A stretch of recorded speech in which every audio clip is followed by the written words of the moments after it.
Gender Parity in Democracy, Let's Keep the Balance kienet it-tema li ntgħażlet għal dibattitu pubbliku organizzat mill-Konfederazzjoni Maltija għal organizzazzjoni dwar id-drittijiet tan-nisa b'kollaborazzjoni mal-Uffiċċju tal-Parlament Ewropew f'Malta. Tul id-dibattitu l-kandidat għall-Parlament Ewropew Lino Bianco saħaq dwar il-ħtieġa tal-lif tal-ġenituri.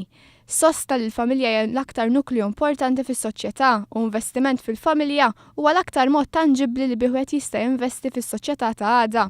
Min-naħa tagħha l-kandidata Miriam Dalli esprimiet ix-xewqa li pajjiżna jasal għal punt li fih in-nisa u l-irġiel jitqiesu bħala sħab ugwali u qalet li biex dan ikun permessibbli teħtieġ bidla fil-kultura. Fakret li anke min ħaddem jeħtieġ jagħmel il-parti tiegħu. Alfred Sanz stqarr li kemm fuq bażi nazzjonali u anke dik Ewropea l-unika soluzzjoni biex wieħed jassigura opportunitajiet indaqs bejn iż-żewġ sessi hija l-introduzzjoni ta' kwoti u s-sistema li tiggarantixxi persentaġġ ta' postijiet tax-xogħol għan-nisa. Deborah Schembri fakret li l-vantaġġ ta' membru Europarlamentari huwa jilħaq il-firxa aktar wiesa' tan-nies.